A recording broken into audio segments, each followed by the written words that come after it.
Right, hello everyone. Sorry it's been so long since my last video. Basically I went to the NEC restoration show where we did absolutely loads of work on the car, and I lost loads of footage because the memory stick disappeared. So I lost one of the memory sticks basically with a load of footage on, and it really annoyed me and it stopped me from wanting to do any more videos for a while. However, since then I have been recording a few little bits, so I'll probably insert those clips here so you can have a little look and see what I have been doing.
So what you've just seen me do there is fit the splash shield, the ABS sensor which pushes in, and you can just see it there. I need to put a bolt on the other side of that just to tighten it to position. I also, these are usually welded on, but we're at the show, we can't weld, so I put a thread into the shell and use these two bolts. You'll also have seen that Simon has cut out the arch and has fitted the new replacement Ford Racing Puma inner arch. So this area is going to need to be repainted, so what I'll do is I'll mask this area off and then paint all of this again. So when I do that, I'll repaint that white, so I'll need another tub of Raptor liner paint, and that'll be the same on the other side. So we'll paint these white so they'll look good. But other than that, there's no Ford Racing Puma handbrake cables left. So this is a Ford Focus one, which is pretty much the same. The only thing you've got to do is adjust the black plastic thing, which you've just seen me wind down from here to this location. Also, the rubber bit that goes in the side here, which you just seen me do under the car, is actually usually further up. So you cut it and slide it down, and that's the bit that goes in between the tight bit of the rear beam and the chassis. It just gives the cable a bit more protection, so that's what you've seen me do there. And that's going to be it for now. Simon's now working on the other side where he's going to try and put the over fender on. So more to come. Oh, you also saw me earlier fixing the F2 spoiler. I didn't really get much footage yesterday, but hopefully there's a bit. I've got these pop riveted fixings. Instead of putting them through the middle here, I've decided to put them through the middle of the rubber bung, which means that they line up and the rubber bung rests on there, and then they click in place. And then when they click in, you can just push them down to unclick them. So really happy with that. More updates to come.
don't know why it's taken me so long to think to put this down as a bit of flooring, but anyway, should make life a little bit easier. So I've had a couple of parts arrived.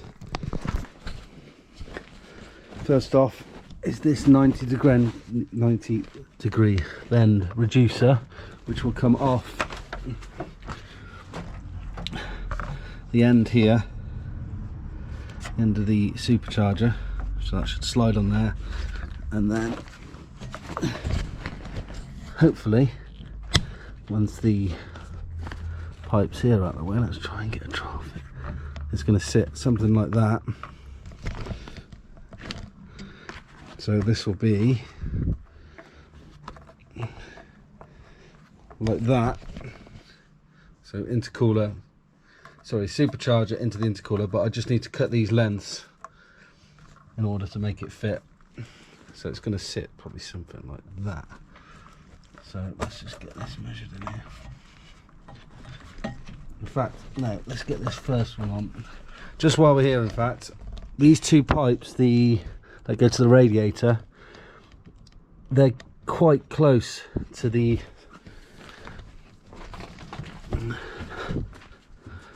as you can see, they're quite close to where the supercharger would be, and the radiator would be tilted more forwards, but the outlet from the supercharger is pushing the radiator forward an angle.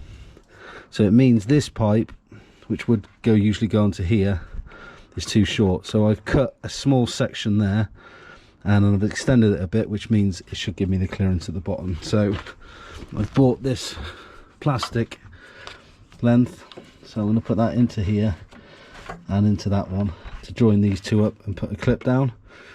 So I think I'll do that first, and then I'll have a look at fitting this pipe here and try and get the distances right. So let's get that, let's do that to start off with.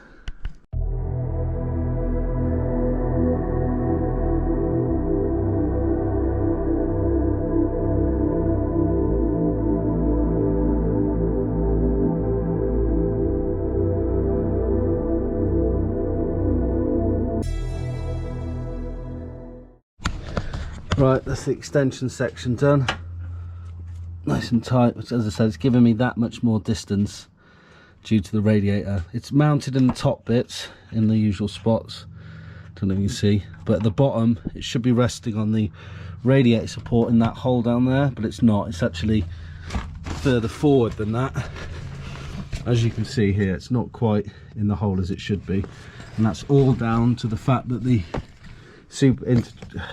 intercooler pipe is forcing it forward. So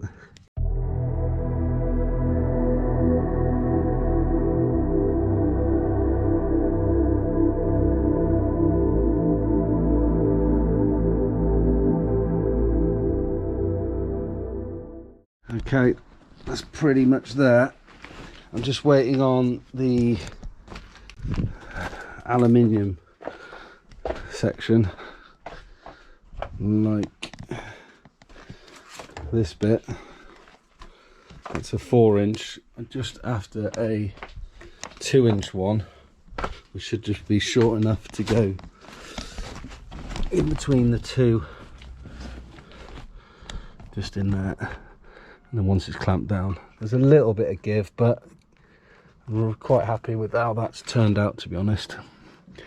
I may find it's going to rub slightly on here, which if it does, I've got no other option just to cut that little section out, which I might do, because once the engine's rocking slightly, this will have to have a little bit of movement, so that eventually may wear through. So as I said, yeah, I might just cut that little section out, but for now that's that side pretty much done.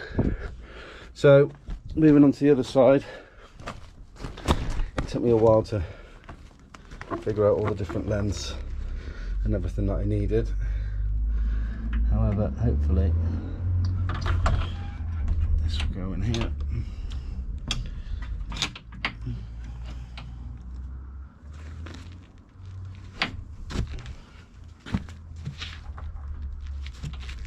As you can see, it's pulling this round slightly on the corner. So I could try and take a little, I might take a little bit more out of here just to pull this way, and then from the top, that's how it's sitting in here, so that'll be out of the way. So if I can just get that to sit nicely, let's move that band around to sit there. I'll be happy with that. So for now, let's leave that one there, and the large section which you saw me building up in my office yesterday. Let's see how my measurements are looking on this one. So as it turns out, this is 2.5 inch piping, by the way, 63mm. This actually slides very flush into the intercooler hole, as you can see, hopefully see there. Let's put it on this way so you can see. That, as it turns out, is 63mm, so I can slide that into here, and then I'll put some sealant around the edge to create an airtight seal. So let's just have a look at feeding this into the bay and seeing how it's fitting.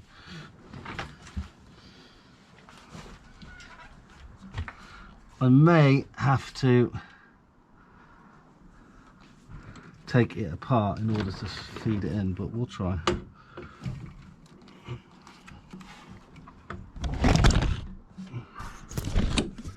Don't really want to be starting to mark things, so let's see how we get on.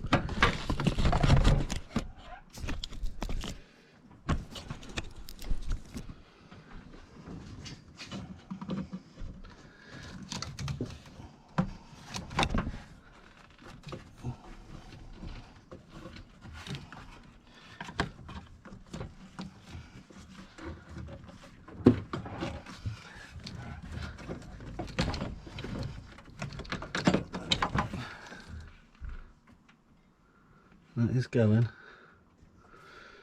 Let me put it on time lapse to see how we get on.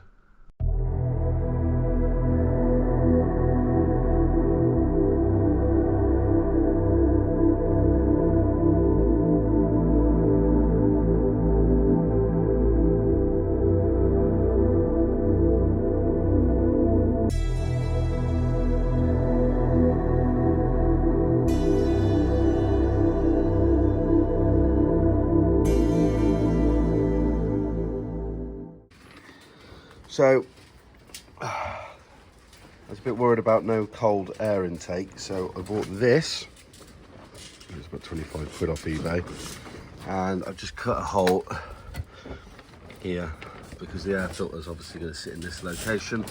So from underneath, I will somehow attach that and have a pipe just hanging down, possibly just taking in air, or hopefully bent forward like that, and then somewhere down here like that. But I won't be able to finalise that position until I get the bumper on, so yeah, that's a little bit tweaked done there. I ordered another 90-degree bend one of these because this just didn't look very good at all, to be honest. So bought a 90-degree bend, and this slides nicely on there, so you'll see that back on there in a minute. So yeah, just a little update. Cold air feed done.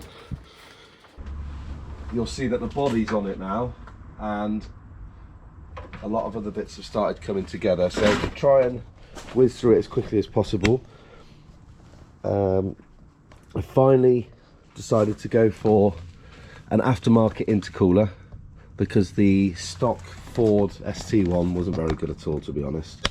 It didn't fit particularly well. It then took me quite a few weeks figuring out all the pipe routing and stuff, how it comes off the supercharger into here and how it goes through this way. A huge shout out to Jay, who's helped me out with a lot of the piping and the intercooler routing. Instead of using the actuator, that was down there, which would open up the paddle inside the supercharger. I went for a recirculating valve, which is here, which will mean when I'm off throttle, that'll open up and allow the air to recirculate back through, so the air just keeps going round and round, which has meant I didn't have any worry about the space needed, as I said, with the actuator, which meant that I could fit a stock radiator, a thicker cord one, which is off a diesel, but it's exactly the same shape, as I said, just a thicker core, so this should help me with the cooling. I've used a push-pull fan because I didn't have the room on the back for the shroud and the original OEM one, so that's the push-pull fan there. Hopefully that'll be enough to keep the temperatures down. From fitting that, I've now managed to position the oil cooler at the front there, which I think looks quite nice.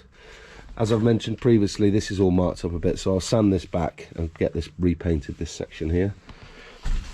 What else are we up to? Yesterday I spent 7 hours going through the brakes, etc. So I've started putting the fluid in.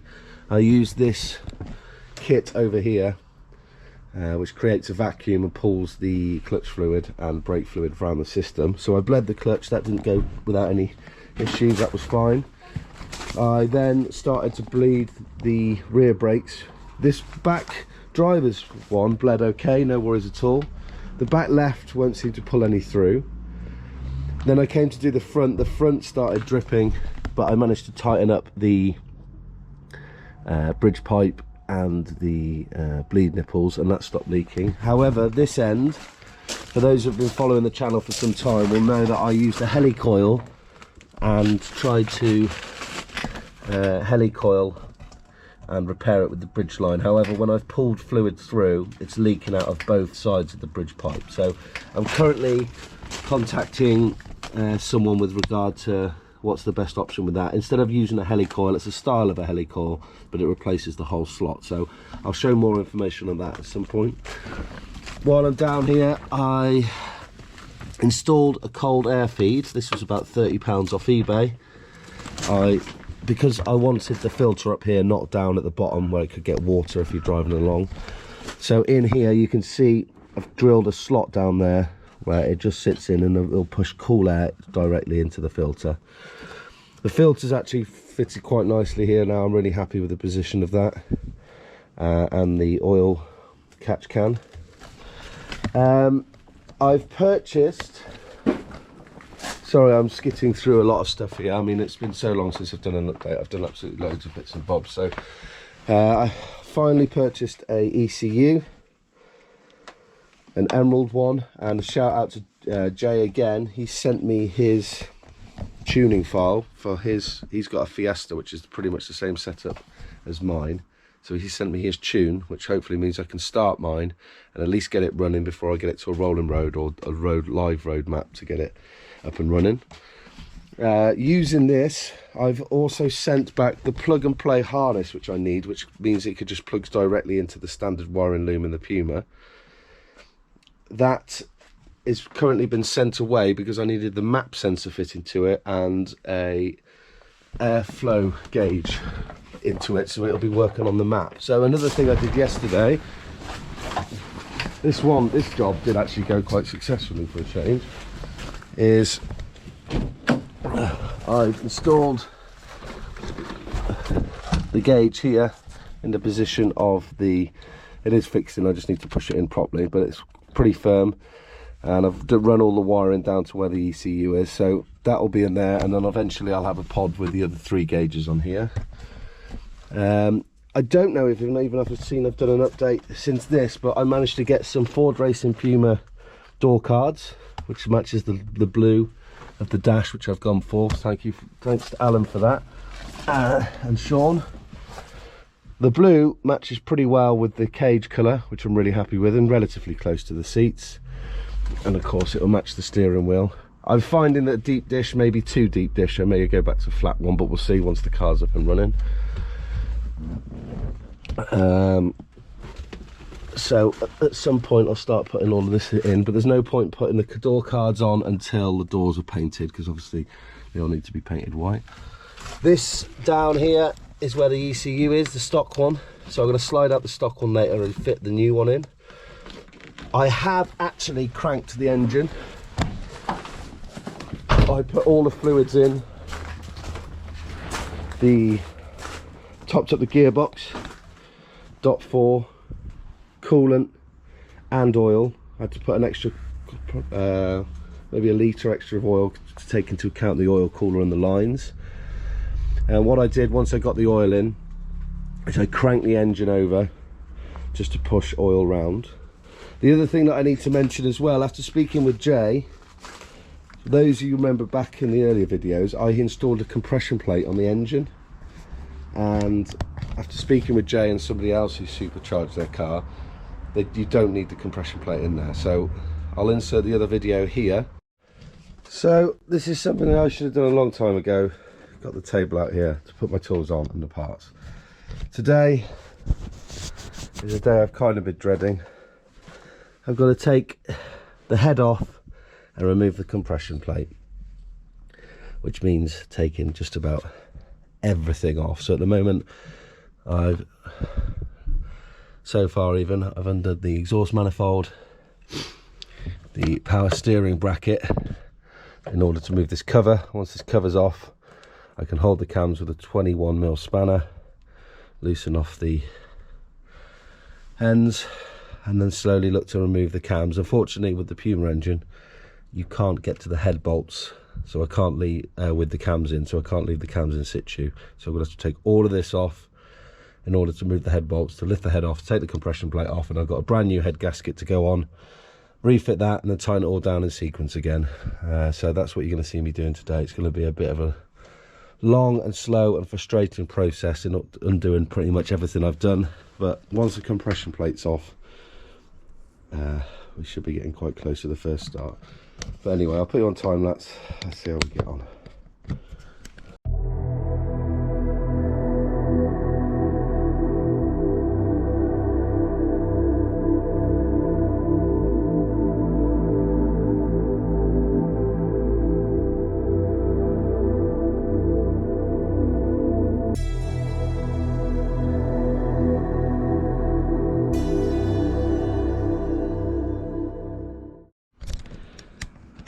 That was not fun at all. However, it's out all to get this compression plate, as you see there. These head gaskets, I mean, they would probably be all right using again. However, I don't want to do this job again, so I've bought another one, even though, as I said, they've not even done a rotation yet. So what I'll do shortly is make sure the surface is super clean. I'm going to put this to top dead center and put the locking pin in the bottom there, and then just give this a bit of a clean up whilst I've got access to it. I'm also going to shave this down slightly, because I believe it's slightly touching the inlet on the back of here.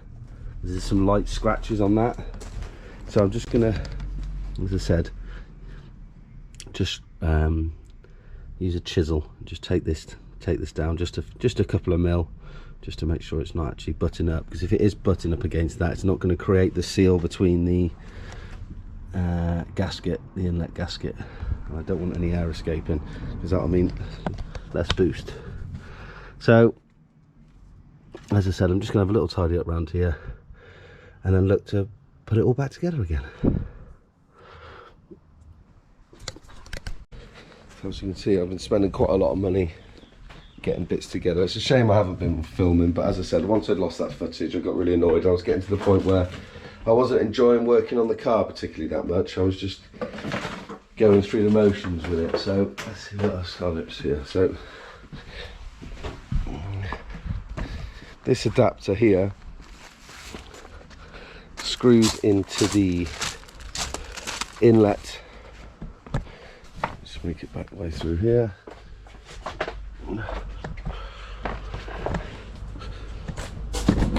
So that was the size of the original one, the stock Puma one. So this one's going to go into there, and then this will screw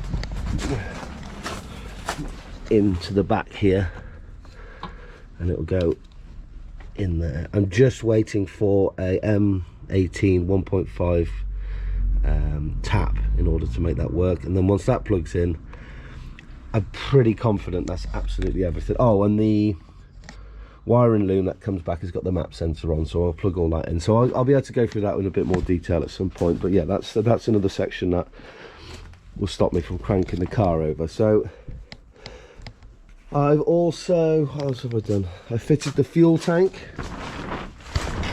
at the rear of the car. I fitted the new cap and all the lines. You can see all the fuel tanks in.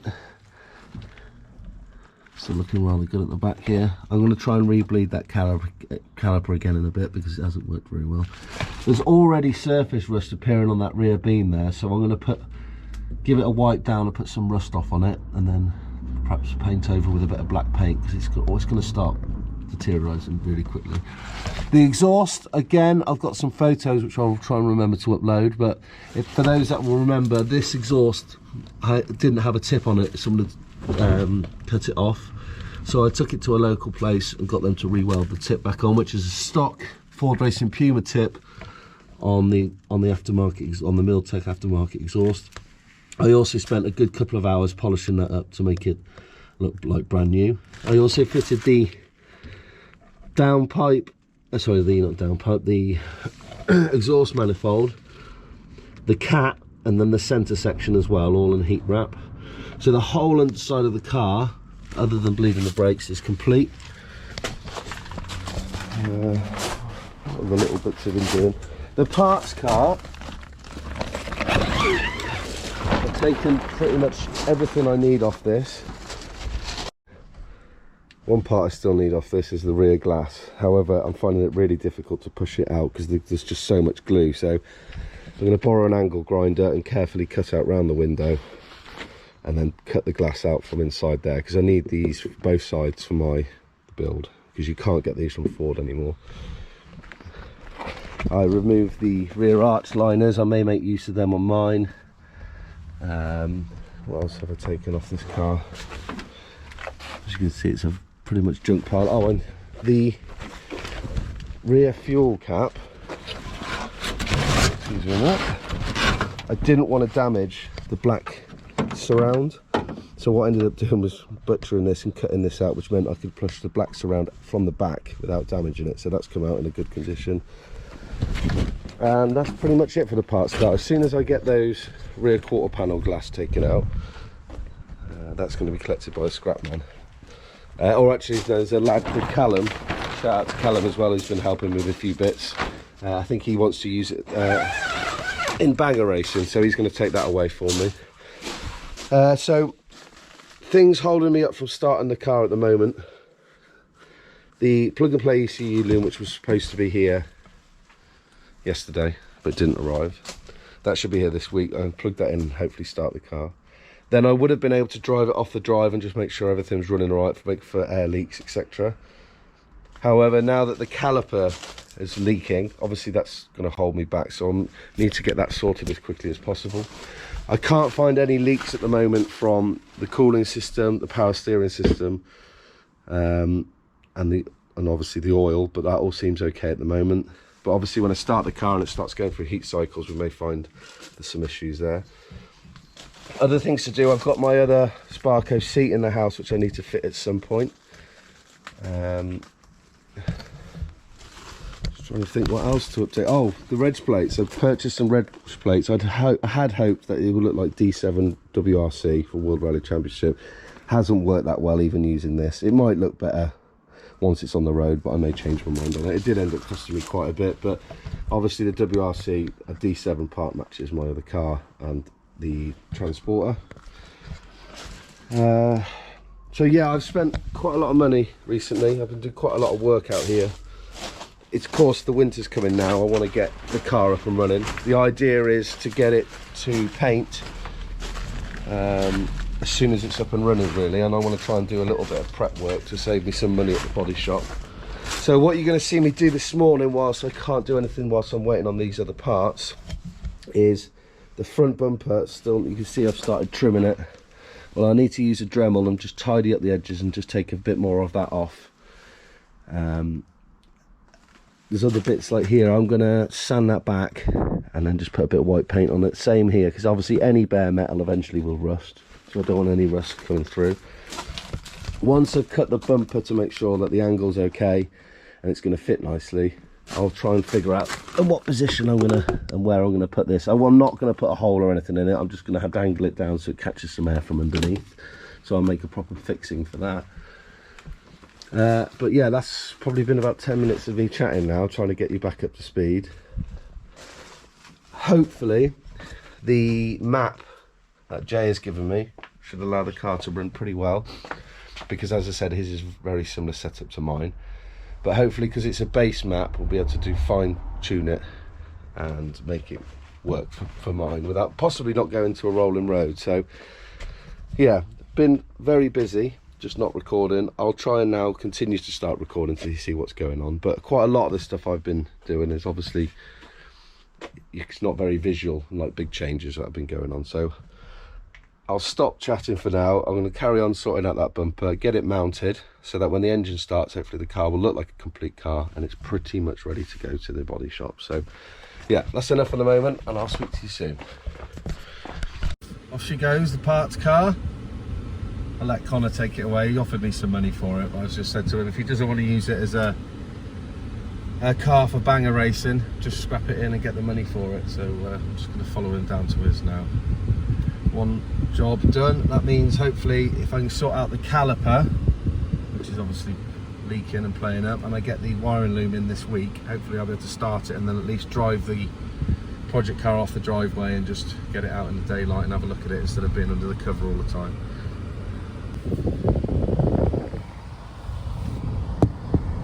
The GoPro battery has died, but I've just fitted the headliner. I had to trim it down for the cage, but I've got a good line across the back there, just need to square it off. It's pretty dirty, but I'm going to make it match the carpet, which is black, and so I'll get some paint suitable for roof liner, spray that black, and then it'll match the floor carpet, and the dash is a darker colour as well, so it should look pretty good with the black roof liner. And then for the rear, I'm not sure what I'll do, but it'll just make the cabin a bit more comfortable rather than sitting in a baked bean can. So I'm going to have to find someone and get someone who's breaking a car, because I lost all the other ones off my parts car for all of these bits here, but that's easy enough to get. But yeah, another little job done, really happy with that. Right, yes, the last video was from yesterday, Sunday. Today's Monday. The tool, the tap in order to put the airflow sensor in has arrived, so I'm going to quickly do that now. I also, yesterday, before the battery ran out, I fitted the front end again, and I think you'll agree how the intercooler sits behind the grille, it's gone on really nicely, and overall the car's looking great. I think white is going to be a really nice colour, which I'm really glad I've gone with. But anyway, let's quickly do this job.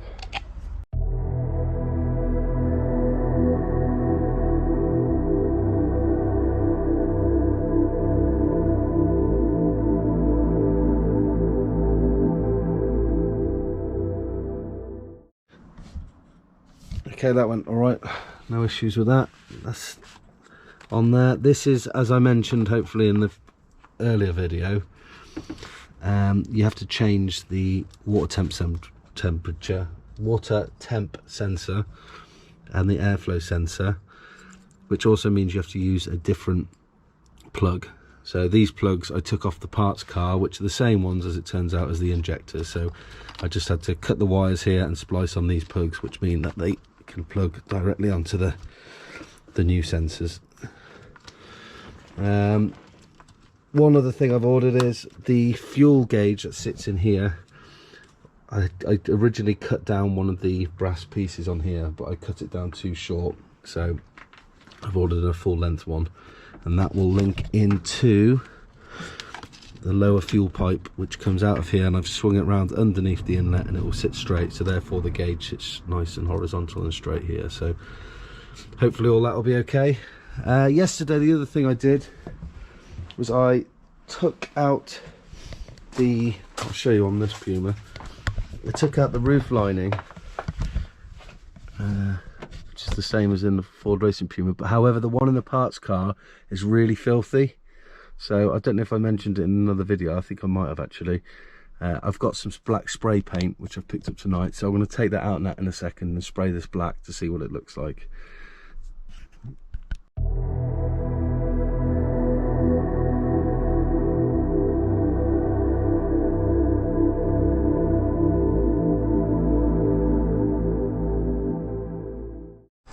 I'm not sure this is going to work, to be honest. Where I've gone over a second coat, it's looking better, but I'll get another can. It was only £6, and I'll see if I can make it look any better with a second going over. Failing that, I've just asked the lads if the Fiesta or the Puma, which have got the same headlining, came in a different colour, but I'll get another paint and see if we can make that look better, but at the moment it's not looking too good.